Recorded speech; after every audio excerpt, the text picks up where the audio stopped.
Look at them, ان کو دیکھیں, دے مختلف ہیں.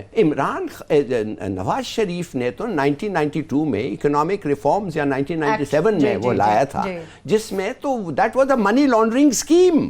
تو جو آدمی خود اپنے لیے اپنے پیسے کو وائٹن کرنے کے لیے چیزیں لا رہا ہے یا کہہ رہا ہے سوال نہ پوچھو, اس کے ہاتھ میں وہ تو پھر یہی ہو گیا نا کہ چوکیداری چور نکلا.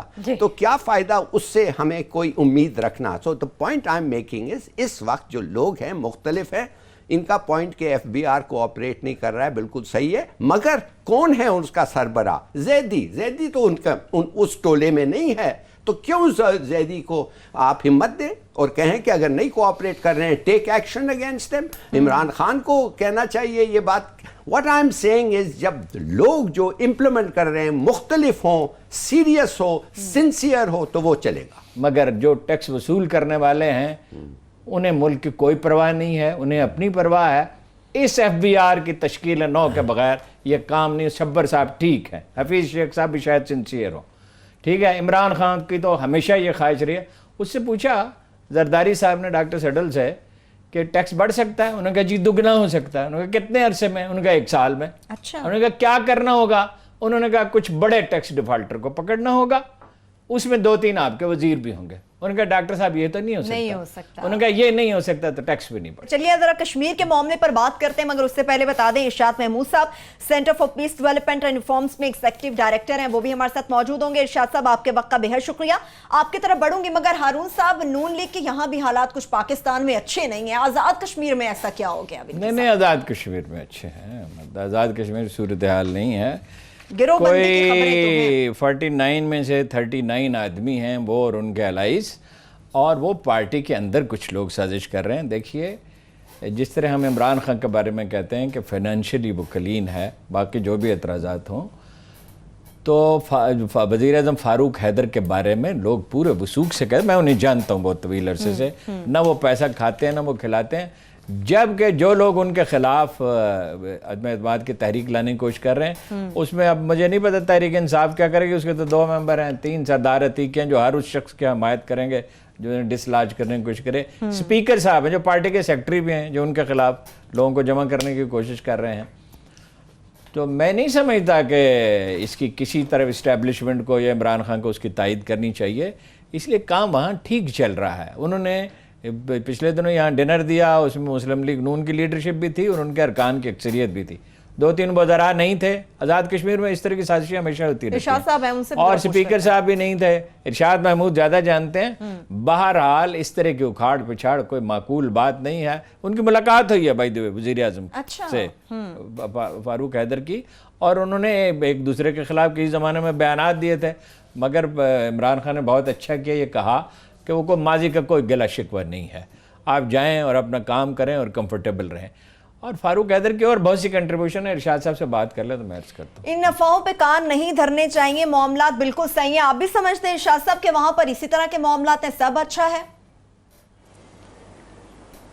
دیکھیں سب اچھا تو میں نہیں کہہ سکتا, کیونکہ کافی ایک انریسٹ ہے, اور پچھلے 2-3 ہفتے سے خاص طور پہ بہت سارے لوگ جو شاہ غلام قادر صاحب جن میں سب سے نمایاں ہیں, ان کی قیادت میں جو ہے وہ ایک کوشش کر رہے ہیں کہ وہ وہاں عدم اعتماد لائیں, اور ان کو مسلم لیگ کی بھی حمایت حاصل ہے. جیسے ہارون صاحب نے کہا کہ ابھی تک پیپلز پارٹی اور تحریک انصاف نے کوئی فیصلہ نہیں کیا, لیکن مسلم لیگ کے اندر پارٹی کے اندر کافی شکست و ریخت ہے, اور یہ کوئی پہلا موقع نہیں کہ تحریک عدم اعتماد کی تیاری ہو رہی ہے.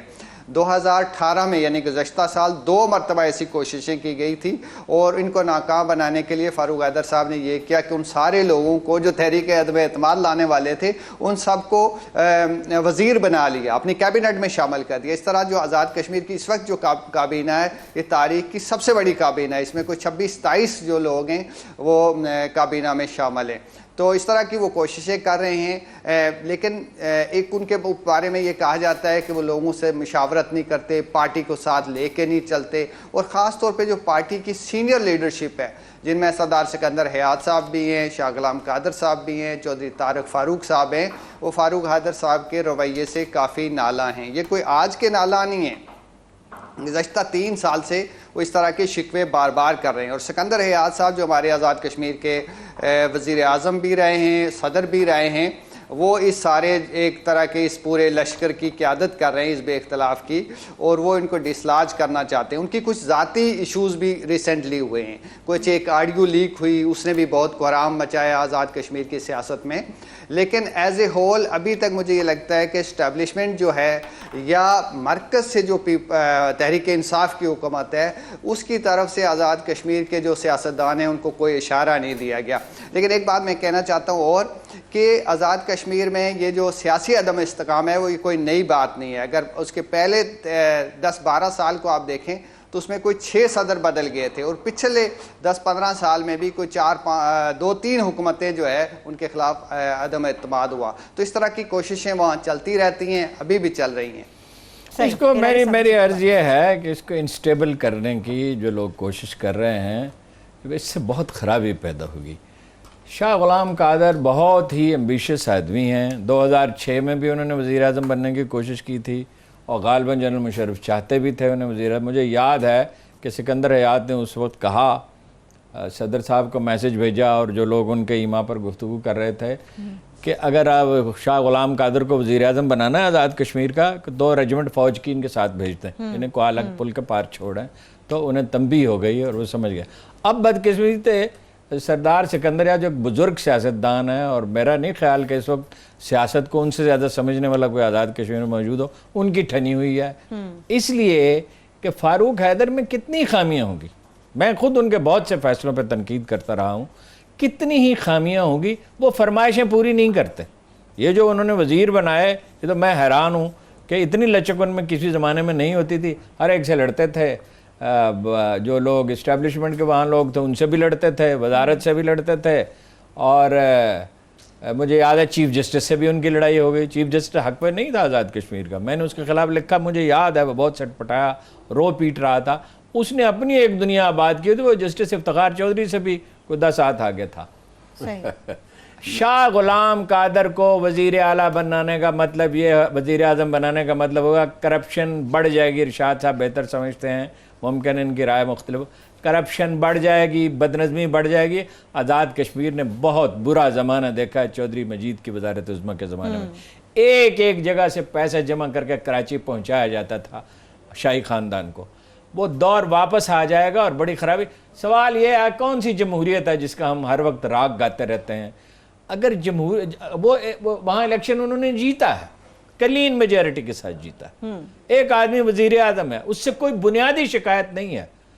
خامیاں تو ہوتی ہیں, نالائکیاں بھی انہوں نے کی ہوں گی, تھوڑے سے ریجڈ بھی ہیں, کبھی ضد بھی پکڑ لیتے ہیں, جھگڑا بھی کرتے ہیں, لیکن وہ آزاد کشمیر کے نوجوانوں میں پاپولر ہیں. پارٹی انہوں نے بنائی ہے, انہوں نے تو نہیں بنائی پارٹی جو لوگ آج انہیں ڈسلاج کرنا چاہتے ہیں. تو یہ کام اسٹیبلشمنٹ کو بھی ہوش کے ناخن لینے چاہیے, اور میرا خیال ہے لیں گے بھی, اور میرا خیال ہے عمران خان صاحب بھی یہ نہیں کریں گے. اور اگر کوئی شکایت ہے, کوئی مسئلہ ہے, تو ان سے بیٹھ کے حل کرنا چاہیے. حلال صاحب کیا یہ لڑائی کر رہے ہیں اپنے آپ کے ساتھ, ان فائٹنگ ہو رہی ہے پارٹی میں, ان کو کہیں تیار ہوں.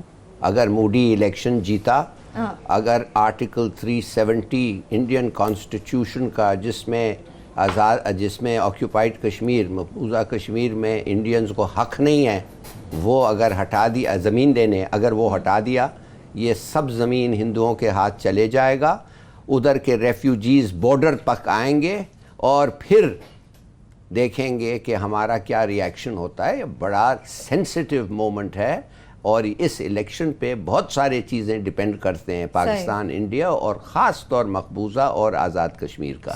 تو میرے خیال میں بہتر ہوگا اگر یہ اکٹھے ہو جائیں, یونائٹڈ ہو جائیں, اور اس کی تیاری کریں. سینسٹیو معاملات ہیں, ان سے متعلق تو مزید بات بھی کریں گے. ہمارے ساتھ ارشاد محمود صاحب موجود تھے, آپ کے وقت کا بہت شکریہ. امریکہ ایران تعلقات سے متعلق بھی ایک چھوٹی سی بریک سے واپس آ کے خاص طور پر بات کریں گے, مگر اس کے ساتھ ساتھ امیر مقام کے بیٹے کی جو گرفتاری سامنے آئی ہے, دیکھنے میں وہ کرپشن کا معاملہ ہے, مگر نون لیگ کی جانب سے بڑا شدید ریاکشن اس سے متعلق آیا ہے. اسے سیاسی انتقام کا نشانہ کہا جا رہا ہے. ایک چھوٹی سی بریک سے واپس آئیں گے, مکمل ڈیٹیل آپ کے ساتھ شیئر کریں گے. ہمارے ساتھ رہیں.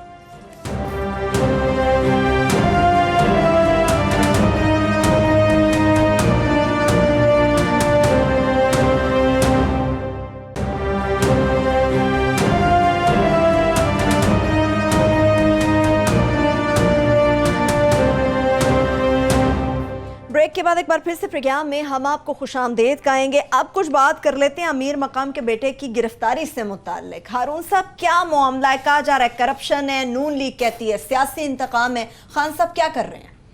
وہ خان صاحب کا اس معاملے سے کیا تعلق ہے؟ ہر بات جو ہے اس کو شاید پتہ بھی نہ ہو وزیر اعظم کا اس بات کا. یہ نہیں ہے, پی کے کی سیاست سے بے خبر نہیں ہے وہ. ہم تو خان صاحب سے کہتے رہتے ہیں کہ بھائی آپ چیخو پکار انتقام کی, اب اس کی احتساب کی نہیں. آپ کا کیا تعلق ہے؟ ادارے ہیں, ایف آئی اے کرے, نیب کرے, عدالتیں کرے. تو ایک 10 سال سے ایک ٹھیکہ چل رہا ہے, یہ ٹھیکیداروں کا ایک طرز عمل ہے. اور ان کے والد گرامی جن کی یہ کمپنی ہے, اصل میں بیٹے کا نہیں ہے, والد کی کمپنی ہے, بیٹے کے تو نام پہ ہے کاروبار. تو وہ 10 سال میں اس کی پرائز بڑھتے بڑھتے 85 کروڑ سے 280 کروڑ ہو گئی ہے. 2 ارب 80 کروڑ. مذاق ہے, اس ملک کا پیسہ ہے. اور وہ خاقان عباسی, شاید خاقان عباسی صاحب کو نہیں چاہیے, وہ بھلے آدمی ہیں ہر چیز کو ڈیفینڈ کرنے کی. بشیر میمن کو ہم جانتے ہیں اچھی طرح سے, آج سے نہیں, پرانا افسر ہے. زندگی بھر اس پہ یہ اعتراض نہیں ہوا, کرپشن کا الزام نہیں لگا, حکومت کے ہاتھوں استعمال ہونے کا الزام. اس نے زرداری صاحب کے زمانے میں اتنی مصیبتیں اٹھائی ہیں. جب اسے آئی جی لگایا گیا آزاد کشمیر کا, تو اسے یہ ٹاسک دیا گیا کہ الیکشن میں گڑبڑ نہیں ہونی چاہیے. اور سب لوگوں نے کہا بعد میں کہ الیکشن بہت فیئر ہوا ہے. تو یہ تو ایف آئی اے کی انویسٹیگیشن ہے. اور وہ میں جانتا ہوں بشیر میمن کو ہمیشہ کہتے ہیں اپنے افسروں سے کہ فیئر رہو. انہوں نے اپنے لوگوں سے کہا, انہوں نے تحقیقات کی. 11 افسر تو انہوں نے اپنے پکڑ لیے ہیں, غالباً 11 ہے تعداد. تو 11 افسر اگر اپنے پکڑ لیے ہیں تو وہ اس لیے پکڑے ہیں کہ وہ اسے سزا لے. اور اس کی کیا اتنی بڑی کیا سیاسی اہمیت ہے؟ مجھے یاد ہے جماعت اسلامی کے ٹکٹ پہ یہ جیتے تھے, اور جیتنے کے بعد یہ کاف لیگ میں چلے گئے اور مشرف کے بھائی بن گئے. انہوں نے ایک پستول بھی نہ دیا.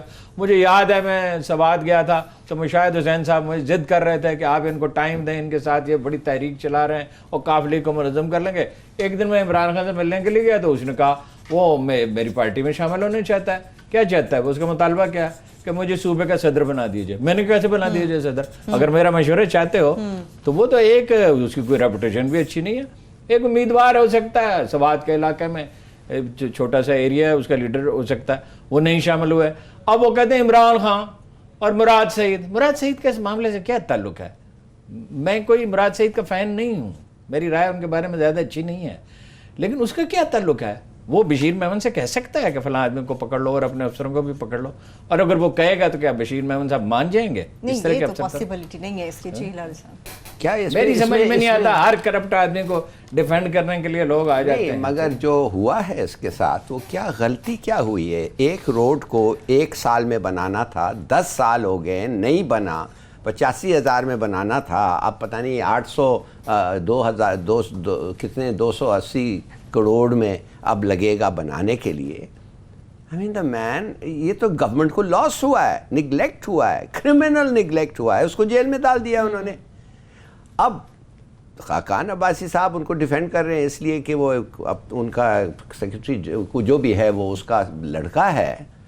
میرے تو خیال میں لڑکے کو تو اور بھی ذمہ داری آنی چاہیے تھی. میں آپ کو ایک چھوٹی سی واقعہ بتاتا ہوں. میرا بیٹا جب ادھر تھا 14-15 سال کے, اسلام آباد میں, اس نے جا کے ایک ایکس گورنمنٹ سرونٹ, وہ ریٹائرڈ آدمی کا گھر کے سامنے زور سے چلائی سائیکل, موٹر سائیکل. تو وہ باہر نکلا, پولیس کو بلایا, پولیس آئی اور میرے بیٹے کو لے گئی. میں پی ایم سیکریٹریٹ میں ہوتا تھا, اسپیشل سیکریٹری تھا. بی بی کو اطلاع آیا کہ آپ کا لڑکے کو وہ لے گئے. تو میں نے کہا کیوں؟ تو کہنے لگے اس لیے کہ وہ کر رہا تھا, شکایت آئی تھی. تو میں نے کہا اچھا, اور وہ کر رہا تھا؟ جی سر. میں نے کہا رکھو اس کو ادھر. پورا دن رہا. جب میں ادھر گیا, بیچارہ میرے آنکھ میں آنکھ سے نہیں دیکھتا تھا. میں نے کہا you are causing a nuisance. کہتا ہے یس. تو میں نے کہا ٹھیک ہے. میں نے اسے کہا میں معافی مانگتا ہوں آپ سے. کہتے سر نہیں آپ لے جائیں, یہ وہ چھوٹی سی ہے, ہم تو اس کو آئس کریم اور یہ وہ اس لیے کہ وہ.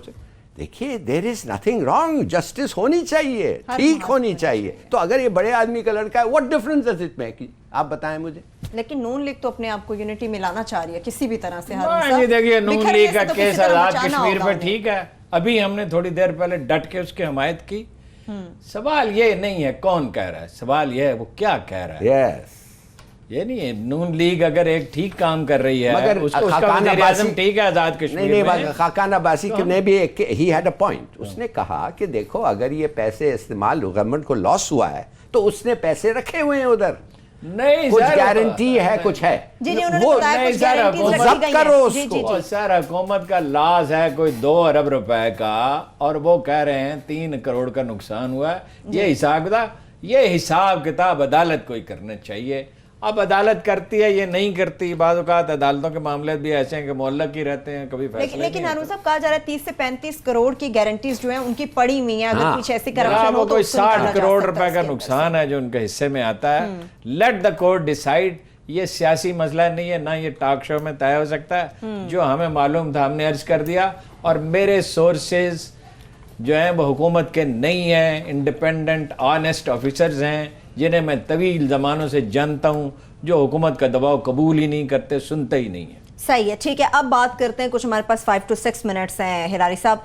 امریکہ اور ایران کے تعلقات سے متعلق کشیدگی تو ان دونوں ممالک کے درمیان بہت زیادہ ہے, مگر سوال یہ کہ پاکستان اب کس کیمپ کا حصہ بنے گا؟ امپیکٹ تو دونوں طرف سے آئے گا چاہے کسی کا بھی حصہ بنے. اس معاملے میں ہمیں خارجہ محاذ پہ کیا کرنا ہوگا؟ بڑا کلیئر اسٹریٹ فارورڈ جواب ہے, اور وہ ہے ہم ایران کے خلاف کھڑے ہو نہیں سکتے کسی ان اینی سرکمسٹانسز. ہم ایران کے خلاف نہیں کر سکتے, بس اس کے علاوہ دیٹ از دی پالیسی. اور یہ نیوٹرلٹی کہتے ہیں ادھر ادھر نہیں, سیدھا ہمیں کہنا چاہیے. اگر مثال کے طور پہ میں آپ کو پوچھنا چاہتا ہوں, اگر انہوں نے بلاکیٹ کیا ایران کو, اگر انہوں نے کٹ آف کر دیا جی, اور ایران کو کھانے کی ضرورت ہوئی, میڈیسن کی ضرورت ہے, جیسے عراق میں ہوا تھا جو 5 لاکھ بچے مر گئے تھے اس لیے کہ انہوں نے ایمبارگو پلیس کیا تھا. آپ سمجھتے ہیں کہ پاکستان ایسا ملک ہے جو ہم اس کو یہ کریں گے اس لیے کہ امریکہ ہمیں ڈرا رہا ہے؟ Not at all. کھڑے ہوں اپنے پیر پہ, ایک ہمسایہ ہے ہمارا, اور اس کی لڑائی کس بات پہ وہ لڑائی کر رہے ہیں؟ ایک ایگریمنٹ سائن کرتے ہیں, پھر وائلیٹ کرتے ہیں, یونیلیٹرلی اس کو ختم کرتے ہیں, اور پھر اس پہ جا کے جنگ مسلط کرتے ہیں. جو جنگ جو تمہارا ملٹری انڈسٹری کمپلیکس چاہتا ہے ایسا جنگ ہو, ان کی بینیفٹ ہوتی ہے. کس کے لیے آپ لڑ رہے ہیں؟ اسرائیل کے لیے نہیں. دیر از نو کوسچن اباؤٹ اٹ. بھائی ان کا کیا قصور ہے؟ ان کا قصور یہ ہے کہ آپ نے ایک معاہدہ کیا, پھر ایک اور پریزیڈنٹ آیا اور کہنے لگا مجھے وہ اچھا نہیں لگتا ہے. Wrong, absolutely disgusting. بالکل ان کے ہم ایران کے ساتھ کھڑے ہونے چاہیے, اور میرا پوری امید ہے کہ ہم کھڑے ہوں گے. لیکن سرکمسٹانسز بھی تو ہمیں دیکھنے ہوں گے ہارون صاحب کے حالات ضرور دیکھنے ہوں گے, ہمیں سچائی بھی دیکھنی چاہیے. ہر وقت سرکمسٹانسز دیکھتے رہنا. مجھے امید ہے انشاءاللہ اس پہ مذاکرات ہی ہوں گے فائنلی.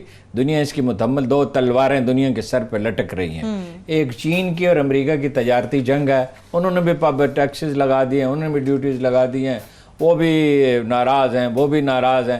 یہ جنگ تو اب آنے والے برسوں میں بڑھتی چلی جائے گی, اور اس کی وجہ سے دنیا بھر میں یعنی سٹاک ایکسچینج جو ہیں وہ ان کی حالت بگڑ رہی ہے اور گر رہی ہے مارکیٹ.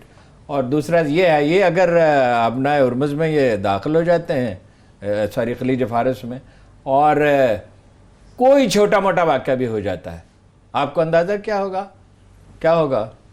2 سے 3 ملین لوگ مائیگریٹ کر سکتے ہیں پاکستان کی طرف, بلوچستان کے ویرانوں سے گزر کر. اس لیے کہ اگر بمباری ہو رہی ہو خدا نخواستہ, تو وہ لوگ وہاں کہتے ہیں کبھی اسی طرح ایران سے کوئی لوگ یہاں آئے تھے. یہ جو بگٹی اور مری قبائل ہیں وہ مقامی جنگوں کے نتیجے میں وہاں سے آئے تھے. نہ پاکستان اس کا متحمل ہو سکتا ہے, نہ دنیا سے. تیل کی قیمتیں بہت بڑھ جائیں گی, تیسری دنیا کے لیے ایک بہت بڑا عذاب پیدا ہو جائے گا. چلیے پروگرام بھی اس کے ساتھ ہی اپنے اختتام کی جانب بڑھ رہا ہے. اپنا بہت سا خیال رکھیے. خدا حافظ.